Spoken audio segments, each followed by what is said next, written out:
Hello and welcome to DM but group tuition a place for all the rankers. आज हम हमारी SS की text book standard 9 में से लेते हैं chapter number 20 that is disaster management. तो चलिए शुरू करते हैं डिजास्टर मैनेजमेंट से।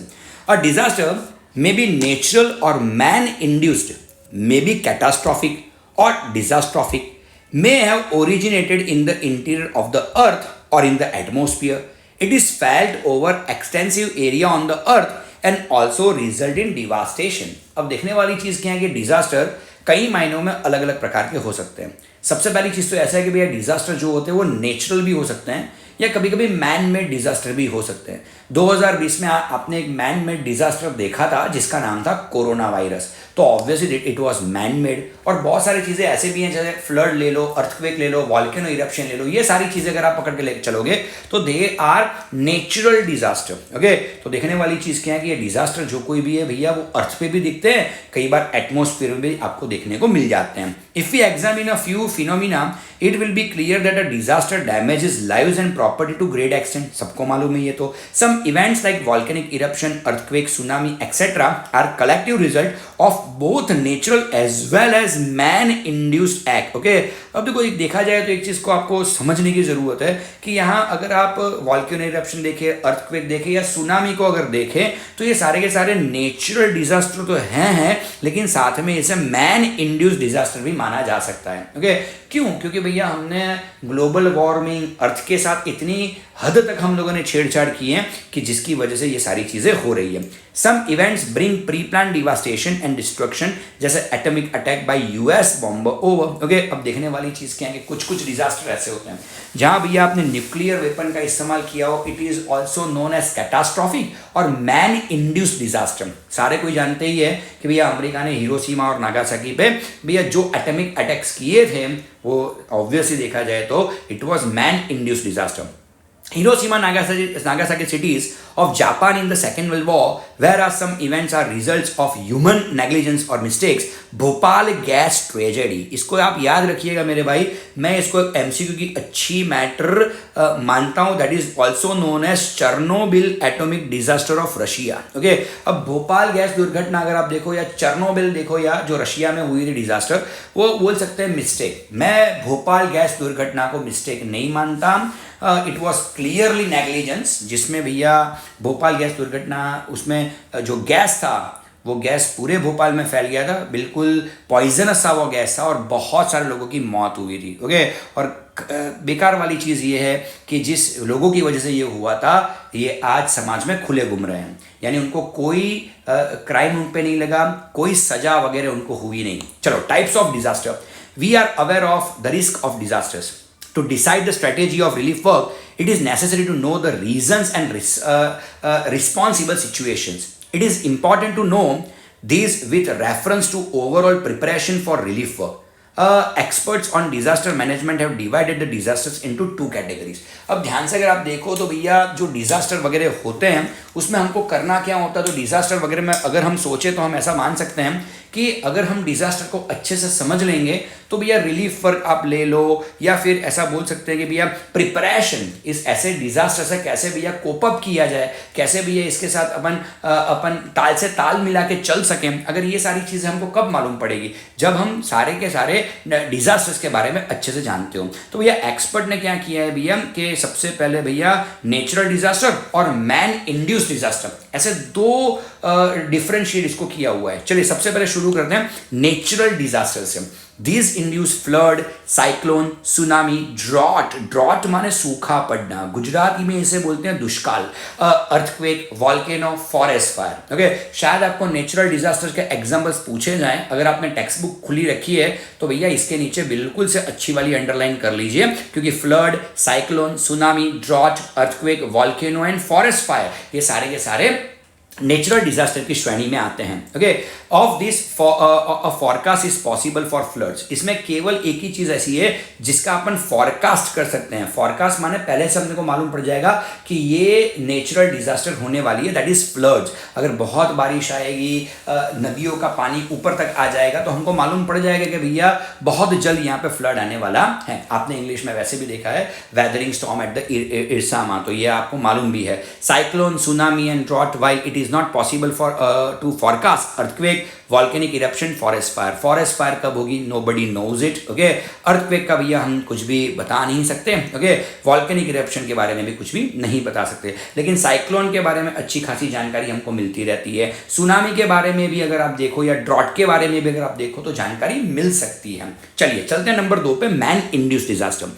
Here industrial accidents, bomb explosion, riots. Okay, यहाँ रायट्स लिखा है, riots. Okay, etcetera man induce. Okay, अब इंडस्ट्रियल एक्सीडेंट होते रहते हैं, आप लोग जानते भी हैं इंडस्ट्री में, कई बार केमिकल इंडस्ट्रीज में, या फिर आपने फटाके तो बड़े जलाए होंगे, तो ये जो फायर क्रैकर्स बनाने वाली जो फैक्ट्रियाँ हैं वहाँ ऐसे डिजास्टर होते रहते हैं। बॉम्ब एक्सप्लोजन, ये टेररिस्ट वगैरह जो लोग होते हैं भैया वो बॉम्ब एक्सप्लोजन करते हैं। रायट्स, रायट्स माने क्या भैया, रायट्स गुजरात में हुए थे, दंगे हुए थे गुजरात में हिंदू मुसलमान के, it is known as riots. तो ये राइट्स वगैरह जो चीज़ें नहीं होनी चाहिए भैया, हम सबको घुल मिल के रहना चाहिए। लेकिन अगर आप अभी बांग्लादेश में देखें तो भाई बड़ी ही ख़राब वाला माहौल चल रहा है, मणिपुर में देखो तो बड़ा ख़राब वाला माहौल चल रहा है। तो ये सारी की सारी चीज़ें को आप रायोट्स में गिन सकते हो। इसमें क्या है, it is man induce disasters. Okay, इसमें नेचर का कोई भैया हाथ नहीं है, ये मैन इंड्यूस है, खामा खाई हम लोगों ने ये सारी चीज़ें शुरू करके रखी है। चलिए नेचुरल डिजास्टर के बारे में कुछ और जानते हैं। फ्लड, सबसे पहले हम किसके बारे में जानेंगे मेरे भाई,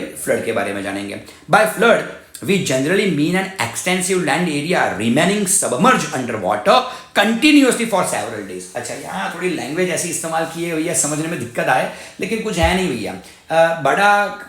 बहुत सारी ज़मीन अगर पानी के अंदर दब जाए और कुछ दिनों तक वो पानी के नीचे दबी रहे तो भैया उसे क्या बोलते हैं, फ्लड। यानी सीधी भाषा में बोल दो ना मेरे भाई कि जब भी नदियों का पानी बह के ज़मीन पे आ जाए और ज़मीन पे कुछ दिनों तक टिके तो उसे क्या बोलते हैं भैया, फ्लड बोलते हैं। People associate flood with river, when river water overflows it banks and the near by land area comes under water. अब देखो यार, ये बड़ी ईजी सी चीज़ है, लेकिन अगर आपके पास टेक्स्ट बुक है तो अंडरलाइन कर लीजिए टेक्स्ट बुक में कि people associate flood with river. ज़्यादातर लोग रिवर के साथ ही फ्लड को भैया एसोसिएट करते हैं, क्योंकि भैया रिवर जब पागल बन जाती है, बहुत पानी उसमें आ जाता है तो फ्लड जाता है।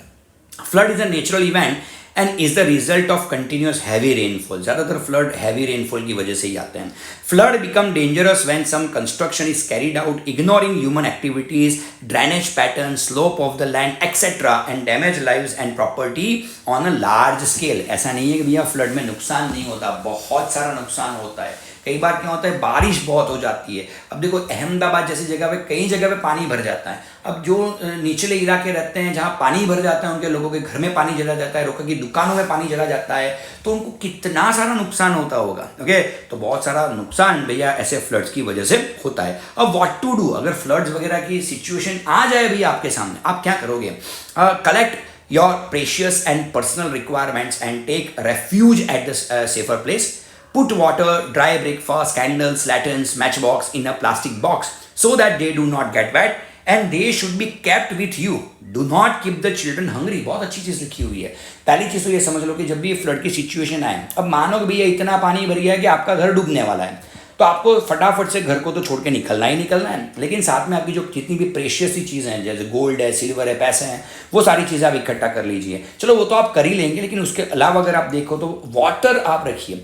हाँ, आप हमने भी या इंग्लिश वाले चैप्टर में वेदरिंग स्टॉर्म एट इरसामा में ये देखा हुआ है कि फ्लड में सबसे ज़्यादा दिक्कत पानी की हो रही है, यानी शुद्ध पानी नहीं मिल पाता। तो आप पानी अपने साथ रखिए, dry breakfast, water dry breakfast अपने पास रखिए, कैंडल्स अपने पास रखिए, लैटर्न्स या मैच बॉक्स अपने पास रखनी चाहिए। और ये सारी की सारी चीज़ें प्लास्टिक के बॉक्स में रखिए ताकि भैया बाहर बारिश हो रही है तो वो भीग ना जाए। चलिए साइक्लोन पे चलते हैं। Due to atmospheric disturbances a sudden strike is made by severe storms. These storms are known as cyclone.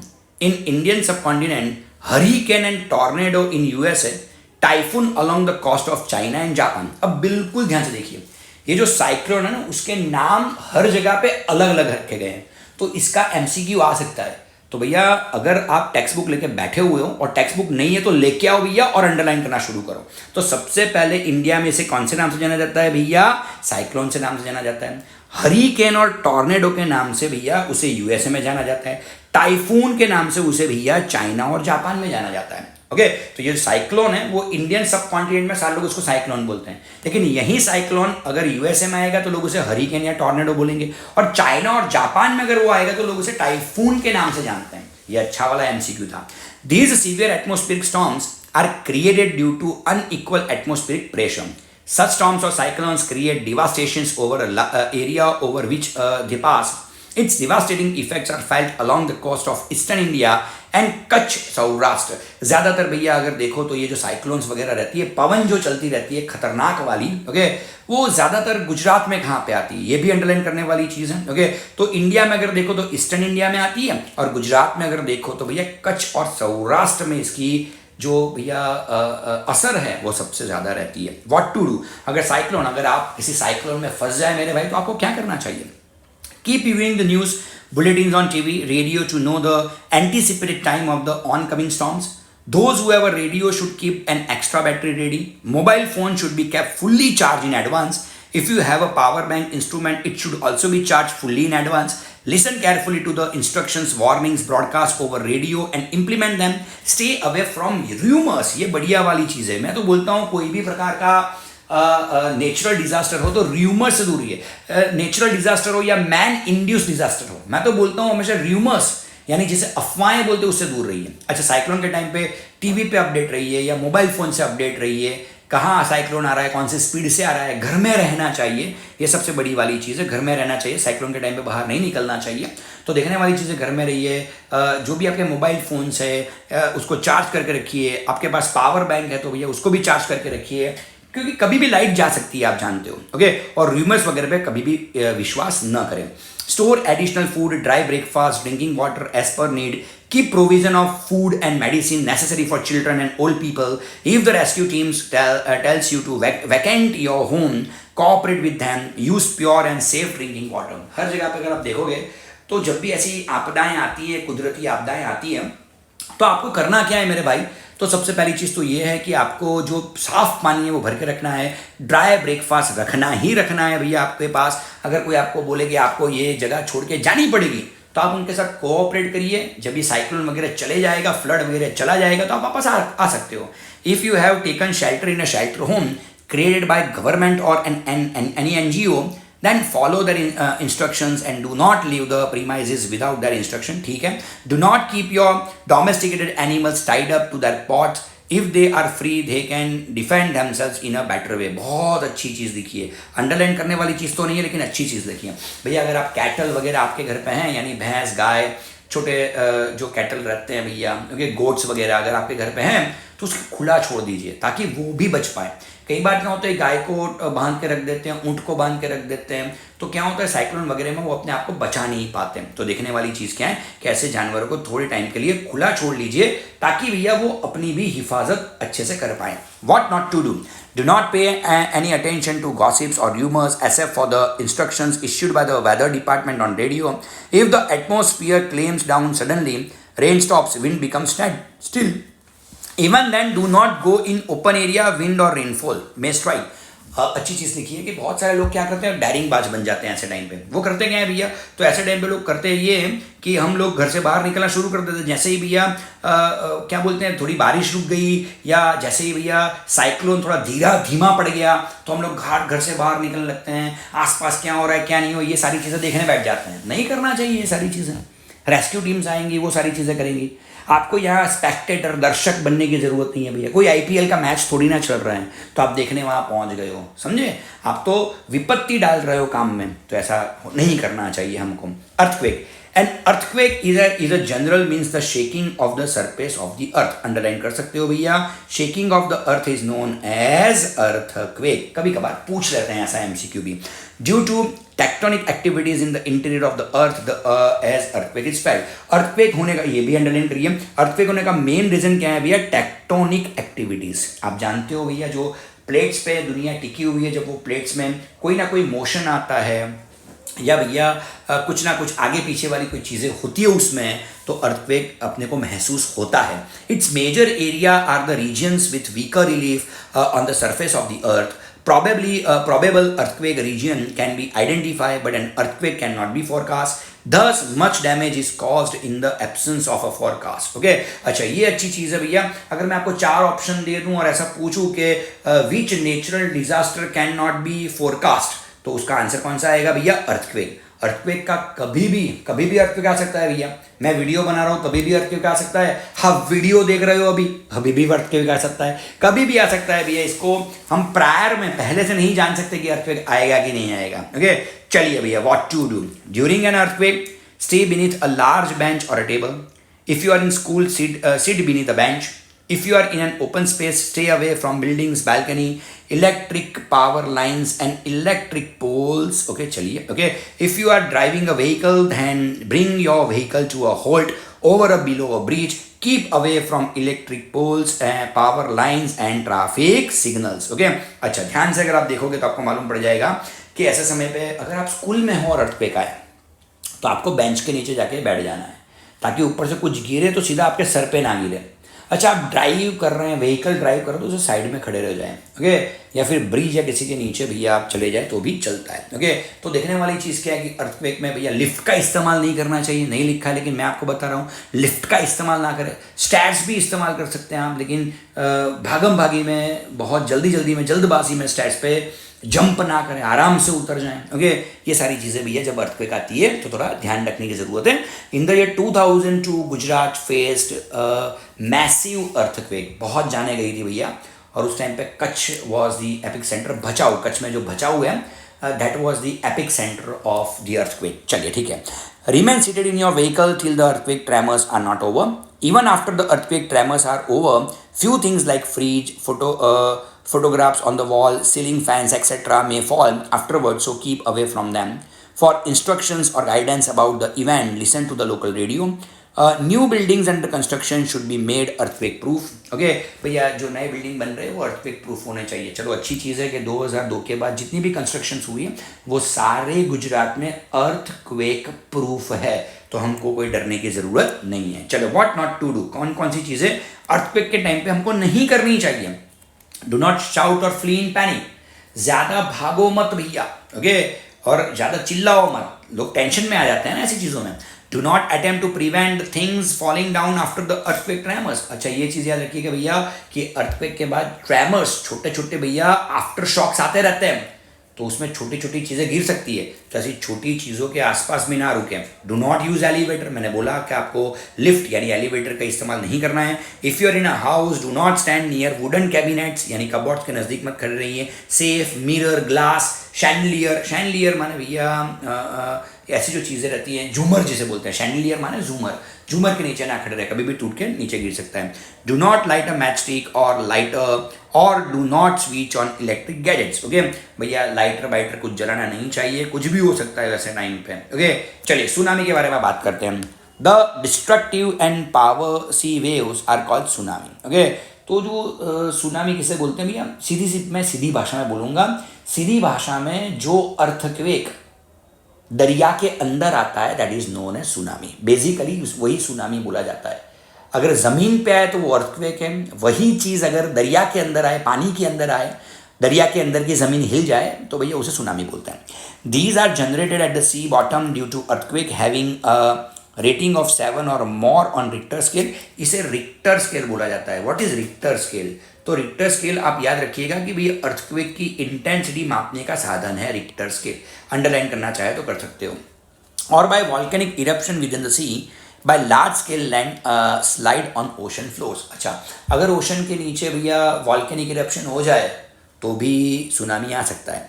Tsunami means destructive waves in Japanese language. फटाक से अंडरलाइन कीजिए, बहुत ही आईएमपी वाली चीज आई। Tsunami means destructive waves, underline करना बिल्कुल से भूलना नहीं है। तो tsunami means destructing waves in Japanese language. Tsunami occurs mostly due to earthquake on ocean floors. So these are known as oceanic earthquake waves. तो इसे oceanic earthquake waves ही बोला जा सकता है। These waves travel very fast in circular pattern from the place of their origin. In deep sea, these waves are not seen distinctively due to their shorter wave heights, but when they approach coast and swallow the sea, they turn into devastating माने disaster बोल सकते हैं हम form। शुरू में अगर आप दरिया के अंदर देखोगे तो छोटी वेव क्रिएट होती है, लेकिन वही छोटी वेव जब भैया किनारे पे आने लगती है बहुत बड़ी वेव्स हो जाती है वो। ओके, चलिए देखते हैं। So its velocity reduces near cost, but height increases. So these waves surge ahead in the form of a wall near sea coast and cause devastation. More than 2 lakh people from Thailand, India, Indonesia, Sri Lanka, and other southeastern countries became victim of highly destructive tsunami on 26 December 2004. 8th में ये chapter आता था Honey due में, अगर आपको मालूम हो English में तो भैया लास्ट सुनामी कब आया था? 26 ऑफ दिसंबर 2004 को आया था। और कितने लोग मर गए थे मेरे भाई उसमें? 2 लाख लोग मर गए थे। थाईलैंड, इंडिया, इंडोनेशिया, श्रीलंका, इन सभी जगह पे भैया इसकी जो मार थी वो इस कंट्री ने झेली हुई थी। With modern equipment, a forecast and a nearly exact time of striking tsunami can be predicted. In future, more deaths can be prevented with due precautions. अच्छा, सुनामी को प्रिडिक्ट किया जा सकता है क्योंकि वो दरिया के अंदर होने वाली चीज़ है। तो जब दरिया के अंदर अर्थक्वेक होता है तो अपने को मालूम पड़ जाएगा कितनी देर में वेव्स कॉस्ट पे आएंगी, यानी दरिया किनारे पे आएगी। इसको अंडरलाइन कर दीजिए। Last tsunami was on 26 December 2004। चलिए, what to do with tsunami warning? Move to safer place away from sea coast, keep a radio handy and act according to the instruction received from the authorities. Construction of new buildings and societies should be carried out considering the tsunami impact. Mangrove reduces the overall impact of tsunami, so attempt should be made to expand as mangrove. Okay, बाकी की सारी चीज़ें तो ठीक है, लेकिन mangrove क्या है भैया? मैनग्रोव माने जो कीचड़ में पलने वाले जो पौधे होते हैं उसे मैनग्रोव बोलते हैं। तो मैनग्रोव आप जितना बढ़ाओगे सुनामी की इफेक्ट उतनी ही कम हो जाएगी। तो इसके बारे में हर गवर्नमेंट को सोचना चाहिए। What not to do? Do not take shelter on tall buildings because these buildings may collapse due to destructive waves. अच्छा, बड़े बड़े बिल्डिंग में मत छिपिए। हमको ऐसा लगता है कि ये पानी 3-4 फ्लोर तक ही भरेगा, हम तो 7वें 8वें माले पे चले जाएंगे तो वहाँ कहाँ वेव्स आएगी? नहीं, बिल्डिंग पूरा गिर सकता है, तो ध्यान रखिए। After tsunami recedes do not approach sea coast till the instructions are received from the authorities. अगर सुनामी चला भी जाए फिर भी दरिया में आपको जाना नहीं है। ड्रॉट का मीनिंग है सूखा पड़ना। इसका भी प्रिडिक्शन किया जा सकता है, केवल अर्थक्वेक ऐसी है जिसका प्रिडिक्शन यानी फोरकास्ट नहीं हो सकता। A drought is a highly destructive hazard, leaving a long-lasting impact. It is connected with water and food, which are very much needed for the existence of living organism. The problem of drought occurs in regions of monsoon climate where rainfall is irregular and is very scanty. सीधी सी बात है भैया, सूखा कब पड़ता है? बारिश ना हो सूखा पड़ता है। यार किसको नहीं मालूम? बच्चे को मालूम है, क्यों लिखते हैं ये सारी चीज़ें? The shortage is created due to water crisis. वाह क्या बात है भैया, वाटर क्राइसिस की वजह से ड्रॉट होता है। मेरे को आज मालूम पड़ा। Under such conditions heavy damage is done to agriculture and natural vegetation. अच्छा, नेचुरल वेजिटेशन, एग्रीकल्चर सब कुछ बर्बाद होता है। Earlier many people died of starvation. चलो ठीक है भैया, भूख मरा आएगा और लोग मरेंगे। अच्छा, व्हाट टू डू? अब इसमें क्या करना है भैया हमको? Drip irrigation is agriculture should be intensified. Drip irrigation डाल दो भैया, अच्छी चीज़ है। कम पानी में अच्छी चीज़ें अपन उगा सकते हैं। Food rationing and use of water should be plan. अच्छा, फूड और वाटर का प्रॉपर प्लानिंग होना चाहिए। Arrangement should be made for fair price distribution of food grains and relief work. चलो ठीक है, अगर सूखा पड़ जाता है तो फेयर प्राइस में यानी कम कीमत में अनाज किसी को देना चाहिए। फूड ग्रेन्स अच्छे से स्टोर करना चाहिए। Construction activity should be stopped. अच्छा, कंस्ट्रक्शन एक्टिविटी उस टाइम पे नहीं करनी चाहिए क्योंकि कंस्ट्रक्शन में ज़्यादा पानी जाता है। What not to do? क्या नहीं करना चाहिए?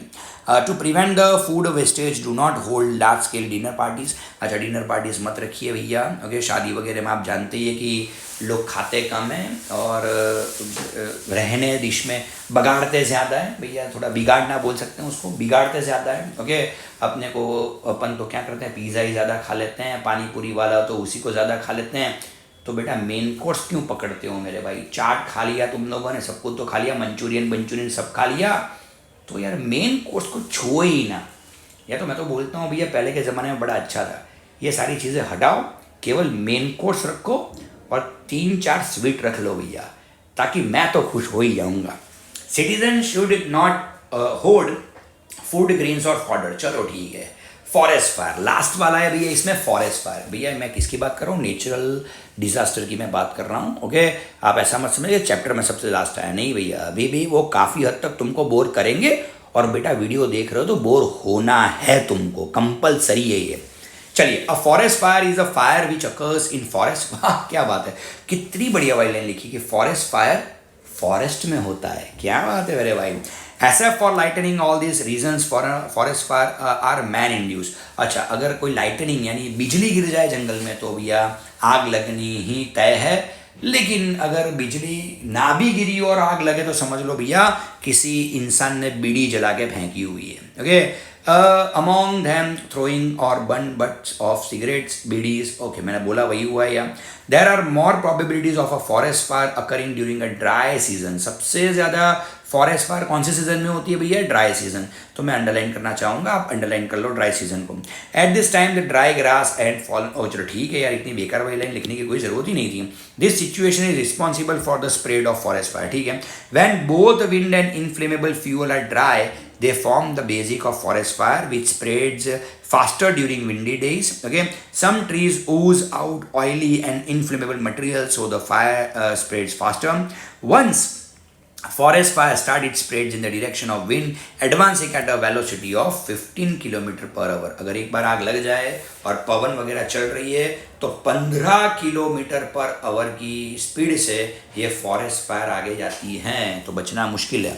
Once it starts, if attempts are not made promptly to extinguish it, the forest fire would not stop. Only under two situations. One, the forest fire is extinguished completely by itself or due to heavy rain. अगर भैया खुद ब खुद वो अपने आप को मिटा ले तो ये बंद हो सकती है, या तो फिर हैवी रेन की वजह से बंद हो सकती है, वरना फॉरेस्ट फायर को भैया आप कंट्रोल में नहीं ले सकते हैं।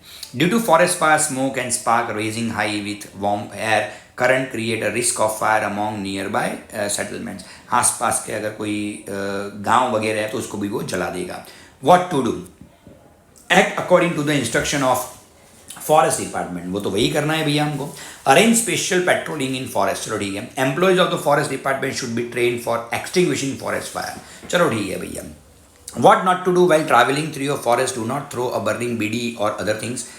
BD सिगरेट जलाए नहीं, जलाए तो बाहर फेंके नहीं। People living in settlements near the forest fire area should not ignore the instruction from forest department. भैया फॉरेस्ट डिपार्टमेंट वाला कोई भी इंस्ट्रक्शन दे तो भैया उसको मानो। ओके, हर चीज़ को भैया आपको गलत तरीके से लेना ज़रूरी नहीं है। Man induced disaster. अब देखते हैं भैया, those events which take place due to direct or indirect knowing or unknowingly done by man, unawareness or ignorance and failure of human machinery etc. which cause heavy damage to human life and property. अच्छा, देखते हैं वाली चीज़ है कि knowingly या unknowingly, जानबूझकर या अनजान होने की वजह से जो डिजास्टर होते हैं, it is they are known as man induced disasters. इसमें सबसे पहले आता है इंडस्ट्रियल एक्सीडेंट। अब देखो यार, इसमें से कुछ छोटा 2 मार्क वाला कोई क्वेश्चन आ सकता है, या MCQ या ऑब्जेक्टिव आ सकता है, और कुछ चैप्टर में है नहीं खास। In industrial township, mills, factories etcetera, there is a chance of accidents even after enough precautions are taken. Such accidents result into death of people, livestock and damage to property. Besides, the environment is also affected. Human error are the base of industrial accidents. ये underline कर दीजिए भैया। Industrial accident के लिए कौन जवाबदार है? Human errors are at the base of industrial accidents. Man undertake the management and care for various machines of industrial process. At every stage an accident can not be ruled out. अच्छा, ruled out माने आप accident को ignore नहीं कर सकते मेरे भाई, होता है। भोपाल गैस ट्रेजेडी, मैं अगर आप पूछो तो जिस तरह से Dandi March is an IMP, okay, Jallianwala Bagh is IMP, इस चैप्टर में से सबसे IMP वाली अगर कोई चीज़ हो तो वो भोपाल गैस ट्रेजेडी है। रेलवे मैन नाम की एक सीरीज आई हुई है नेटफ्लिक्स पे, तो उसमें भोपाल गैस ट्रेजेडी दिखाई गई है। यूनियन कार्बाइड, ये नाम याद रखिएगा, यूनियन कार्बाइड, उस कंपनी का नाम कहाँ था जहाँ से ये गैस लीक हुआ, उस कंपनी का नाम है Union Carbide. Located at Bhopal which is the capital of Madhya Pradesh, used to produce insecticides. Insecticides माने जंतुनाशक दवाएं वो बनाती थी। In the process of production a poisonous gas MIC, कौन सा गैस रिलीज हुआ? मिक। अंडरलाइन कर दीजिए भैया, यूनियन कार्बाइड अंडरलाइन होना चाहिए, मिक गैस अंडरलाइन होना ही चाहिए, नहीं भूलना है इन दोनों को। मिक MIC गैस उसमें भैया लीक हुआ था। ओके, तो अपन MIC बोलेंगे। This gas was stored in last times in early morning of 3 दिसंबर 1984। ये कब की बात है? 3 दिसंबर 1984। कब की बात है भैया? अंडरलाइन कर दीजिए फटाफट, 3 दिसंबर 1984। MIC gas started leaking from the tanks which lasted for about 40 minutes. 40 minute तक MIC भैया हवा में फैलता गया. Due to this event which took place in the early morning, the gas very quickly spread over the densely populated area in Bhopal. According to official figures, about 2,500 people died. 2500 लोगों की मौत हो गई. भैया रेलवे मैन नाम की series देख लीजिएगा, नहीं मत देखिएगा, आप 18 प्लस हो जाइए उसके बाद देखिएगा, लेकिन जब भी देखिएगा आपको मालूम पड़ जाएगा 2500 तो नहीं मरे होंगे, बहुत लोग मरे थे, लेकिन ऑफिशियल आंकड़ा केवल 2500 का दिखाया गया है. Beside people the gas also killed thousands of birds and animals. बहुत सारे बर्ड्स और एनिमल्स भी मर गए थे उस टाइम पे. Drinking water, reservoirs, land, urban bodies and newborn babies, pregnant women etcetera were the victims. Okay, बहुत सारे newborn babies, okay, unborn babies, सारे लोग बेचारे इसके विक्टिम बन गए थे. While 10,000 people became handicap permanently. 1.5 lakh people were handicap partially. तकरीबन 10,000 लोग हमेशा के लिए हैंडीकैप बन गए. 1,05,000 लोग भैया तकरीबन हैंडीकैप बन गए थे उस टाइम पे. ओके, चलिए ठीक है, नो इश्यू. लेकिन भोपाल गैस ट्रेजेडी, ये IMP वाली शॉर्ट नोट तो है ही है. Rescue operation during gas leakage, what to do. अगर दोबारा से ऐसा कुछ हो जाए तो अपने को क्या करना चाहिए. Install modern warning system for getting advance information about gas leakage.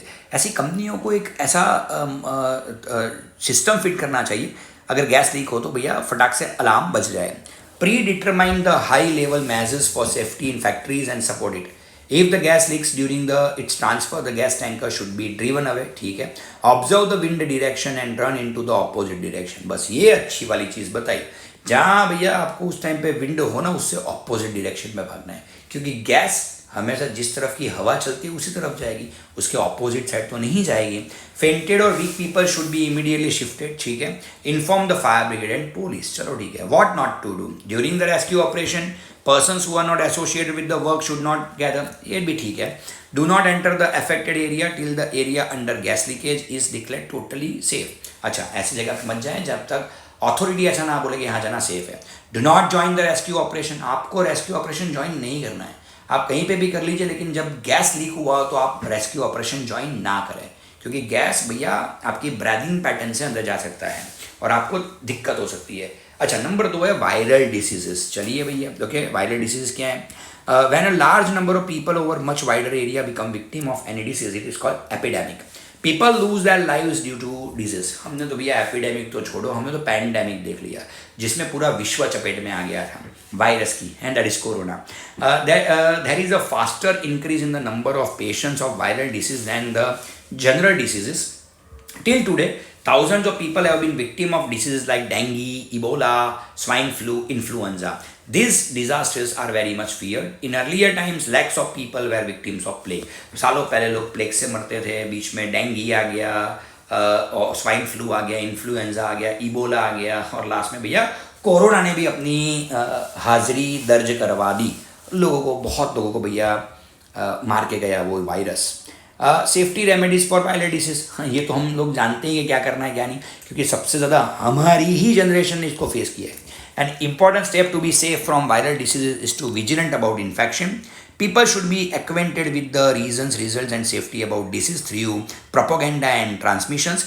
Take the anti-disease vaccines. हमने भी वैक्सीन लगवाई थी, आप लोग जानते ही है भैया. ओके, और भैया इन्फेक्टेड लोगों से दूर रहना, इन्फेक्शन अपने से ना, पहले मास्क वगैरह पहनना चाहिए, ठीक ठाक थी चीज़ें. ओके, ये भी लिख दो. वर्ल्ड हेल्थ ऑर्गेनाइजेशन, WHO का फुल फॉर्म है, लगभग सबको मालूम ही है, कोई चिंता नहीं है. वो भाई इन सारी चीज़ों पे काम करती है, वो हम भी जानते हैं. चलिए आगे चलते हैं. That is terrorist attack. अब टेररिस्ट अटैक में क्या कर सकते हैं भैया अपन, देखते हैं. We all know that since last decade of the century, the terrorist activity in the entire world has become very much weaker. अच्छा, कोई आपको पूछे कि which is a global problem, तो global problem है terrorism. Okay, terrorism is a global problem. India की नहीं, पूरे विश्व की ये problem है. The immoral destructive acts performed by a person or a group is called terrorism. ये भी अंडरलाइन कर दीजिए.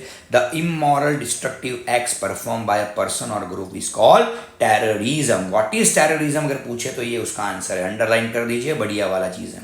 In human acts like destruction of property creating an atmosphere of fear. उनका एक ही काम है भैया, प्रॉपर्टी को डैमेज करना, लोगों को मारना, लोगों में डर बिठाना। Nowadays, the terrorism has spread in many countries of the world. In recent times, no country is safe from terrorism. कौन सी कंट्री भी है टेररिज्म से बची हुई है, मेरे को बताओ। कोई नहीं भैया, कोई नहीं। हाँ, इंडिया में भी टेररिस्ट अटैक हुए हैं, यूएस में भी हुए हैं। चलिए, some terrorist attack of the world underline कीजिएगा, पेन हाथ में रखिएगा। ऑन 9 सितंबर 2001, ओके, क्या लिखा है? 9 सितंबर 2001, you should not forget, this is 9 September 2001। A series of suicidal attacks were made in US by the terrorist organization. Okay, WTO World Trade Center को उड़ाया था, वो लोग इसे 9/11 के नाम से जानते हैं। लोग इसे कौन से नाम से पहचानते हैं? 9/11। About 19 terrorists hijacked 4 passenger jet planes, of which 2 planes were dashed against the Twin Towers in New York City.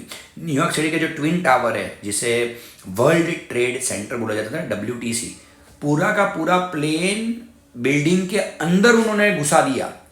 इसका वीडियो यूट्यूब पे मिल जाएगा, आप वीडियो देख के ही चौंक जाओगे। I would say many people were injured of the other 2 planes, one dash with the Pentagon. Pentagon क्या है भैया? तो पेंटागन अमेरिका की सिक्योरिटी एजेंसी का हेड क्वार्टर है। तो सिक्योरिटी एजेंसी के हेड क्वार्टर पेंटागन पे भी एक प्लेन गिरा, लेकिन वहाँ ज़्यादा नुकसान नहीं हुआ। चलिए आगे चलते हैं। और जो लास्ट वाला था वो एक फार्म में जाके गिरा, पेंसिल्वेनिया के, तो वहाँ पे भी कुछ नहीं हुआ।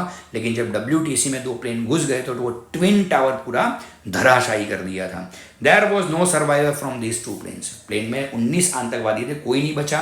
प्लेन में बैठने वाले भी नहीं बचे, और सच बता रहा हूँ, ट्विन टावर में जितने भी लोग थे कोई नहीं बचा। On in this attack about 3000 people were victimised. America के 3000 लोगों को मार दिया। कितने मेरे भाई? 3000 लोग मर गए। इतना बड़ा टेररिस्ट अटैक दुनिया में आज तक नहीं हुआ जो अमेरिका ने न्यूयॉर्क में फेस किया था। On 13 December 2001, 5 terrorist from terrorist organization attack the Indian parliament. ये अंडरलाइन करिए, 13 दिसंबर 2001 को टेररिस्ट अटैक हुआ था। कहाँ? इंडिया की पार्लियामेंट में हुआ था। आप तो जन्मे भी नहीं थे उस टाइम पे, तब हुआ था ये अटैक। अफजल गुरु नाम का एक आतंकवादी था, वो घुस गया था वहां पे, कोई दिक्कत नहीं, पकड़ के मारा उसको भी हम लोगों ने। Indian army soldiers staked their lives and defined the plan of nations enemies to dissolute the parliament which is like a holy temple of democracy. सही है, सबको मार गिराया था उस दिन पे। On the night of 26 November, 26/11, आपने देखा होगा 26 नवंबर यानी 26/11 2008, अंडरलाइन कीजिए। ओके राइट, क्या हुआ था? बॉम्ब ब्लास्ट हुआ था, took place near well known hotels and some important places of Mumbai. 26/11 का अटैक कहाँ पे हुआ था भैया? मुंबई। एक बहुत बढ़िया वाली फिल्म आई थी अभी, मेजर नाम की, तो आप मेजर नाम की फिल्म देखिए, उसमें आपको मालूम पड़ेगा कि 26/11 कितना खतरनाक, कितना ब्रूटल अटैक इंडिया पे हुआ था। मेरे ख्याल से 9/11 के बाद सबसे ब्रूटल अटैक 26/11 वाला ही था, जहाँ ताज होटल में ये सारी चीज़ें हुई थी। मेजर फिल्म देखिएगा, आपको मालूम पड़ जाएगा। In some well-known hotels, the terrorists kept many people under custody. In central government sent 200 NSG commandos, 50 military commandos and 5 battalions to control the situation. Okay, right? Major film NSG commander पर है major उन्नी कृष्णन, वो तो शहीद हो गए थे इसमें, लेकिन मैं प्लीज़ आपको रेकमेंड करूँगा कि मेजर नाम की फिल्म जरूर, साउथ इंडिया की है, मेजर नाम की फिल्म जरूर से देखिएगा, एक्सीलेंट फिल्म है। Okay, on December 2014 about 141 persons including 132 innocent students were killed in a terrorist attack in an army school located cantonment of Peshawar. तो पेशावर भैया पाकिस्तान में भी ऐसे अटैक होते रहते हैं। चलो ठीक है। What to do? Inform the police about the any doubtful behavior of any person। कोई डाउटफुल व्यक्ति दिखे भैया तो पुलिस को इन्फॉर्म करो कि इसकी गतिविधियाँ ठीक नहीं है भैया। ओके, मकसद मत भूलने वाले ये लोग हैं। Do not touch any unclaim thing in public places such as shopping malls, cinemas, gardens, religions places, etc. Cooperate in security checks for safety reasons, ठीक है। If you rent your house, register it with nearest police station, ठीक है। Public places should be well equipped with CCTV cameras। ये अच्छी चीज़ है, अगर आप किसी को घर रेंट में दे तो भैया पुलिस में उसकी जानकारी देना कंपलसरी है, CCTV कैमरा से उनको पकड़ा जा सकता है। While traveling in a bus or train, if any person is not having left leaving his luggage behind, inform the responsible authorities। कोई अपना लगेज छोड़ के चला जाए भैया बस और ट्रेन में तो अथॉरिटी को आपको इन्फॉर्म करना है तुरंत। Okay, inform police about the unclaim vehicles, कोई व्हीकल कहीं पे पड़ा हुआ हो, ऐसे ही लावारिस पड़ा हुआ हो, तो आपको पुलिस को इन्फॉर्म करना चाहिए। व्हाट नॉट टू डू, क्या नहीं करना चाहिए मेरे भाई, do not accept any goods और parcel from any unknown person, कोई भैया अननोन व्यक्ति है आपको कोई चीज़ वस्तु वगैरह दे, तुम उसको मत पकड़ो, क्यों लेना है भैया, मुफ्ती कोई चीज़ चाहिए नहीं हमको। Do not rent your house to an unknown person, भैया जिसको आप जानते नहीं हो ऐसे व्यक्तियों को अपना हाउस रेंट पे मत दो, और रेंट पे दो तो भैया पूरी इंक्वायरी उसकी कर लो और पुलिस में इन्फॉर्म करो। Do not sell your home, mobile phone और vehicle to an unknown person, vehicle अनजान आदमी को मत बेचो, मोबाइल फोन ऑथोराइज लोगों को ही बेचो। मैं तो बोलता हूँ एक्सचेंज ऑफर में ही दो, और एक्सचेंज में भी उसकी पूरी रिसिप्ट लो, समझे। और घर भी ऐसे लोगों को मत बेचो जो अनजान हो, क्योंकि ये सारे भैया संभवित टेररिस्ट हो सकते हैं। भैया आपको जागते रहना है इन सारी चीज़ों में, वरना दिक्कत हो सकती है। बस यहाँ आपका चैप्टर नंबर 20 खत्म होता है। जहाँ जहाँ मैंने MCQ ऑब्जेक्टिव टिक करवाएं, खास टिक करें। आई होप वीडियो थोड़ा तो अच्छा लगा होगा। Here DM sir is signing off. Thank you, bye.